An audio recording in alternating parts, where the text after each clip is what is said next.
Hey everyone, welcome to Advocacy Answered. My name is Mike Kondratik. In our last episode, we talked about a method for organizing your advocacy communications that doesn't work very well. And that model is recruit, educate, mobilize. And there are three reasons why this approach doesn't work. The first, your communications tend to be all about you and what your organization needs. Second, you tend to communicate only when you need something. And third, your communications tend to be issue focused, right? So they're kind of massed around these key decision points or key votes on your issue that might be months apart, right? And so in the middle of those key decision points, you're not doing any of the relationship building communications that are required to motivate advocates. And so when you get to the point of needing their help, they're only going to be willing to do the basics, right? Send the email, sign the petition. There is a better way. There is a better model. And that model starts with relationships. Now, you've heard me talk before about how both advocate and legislator relationships are important. Having good advocate relationships leads to having good legislator relationships. But I want to focus just on advocate relationships first.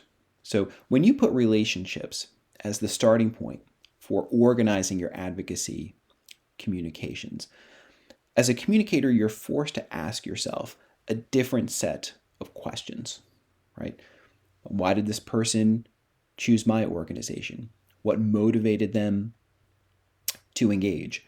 What do they need and how can I help fulfill that need? What is it about this person that I don't know, right? And so these questions wind up guiding your communications efforts. And as you answer them over time, you build trust, right? And once you have your advocates' trust, then even in this crazy communications environment that we all live in, you will have earned more of their attention.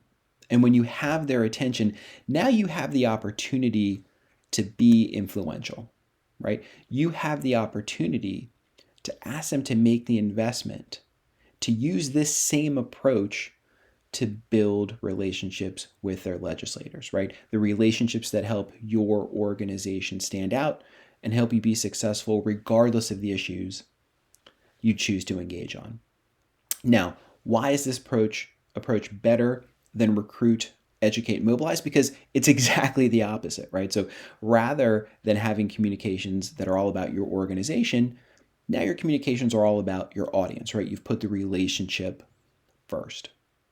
And rather than communicating only when you need something, now your communications are dynamic, right?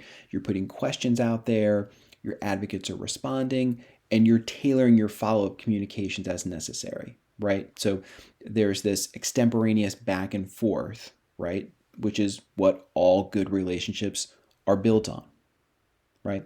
And finally, rather than having your communications be focused on issues, now you're focused on process, right? Rather than focusing on something that's months away, you're focused on what you need to do on any given day to build or strengthen a relationship that will put your organization in a position to be successful when that key vote rolls around. So let me know what you think about this approach. You can find me on Twitter at advocacyanswer, no ED on that Twitter handle, or you can always shoot me an email, advocacyanswered@gmail.com. As always, thank you so much for your time and your attention.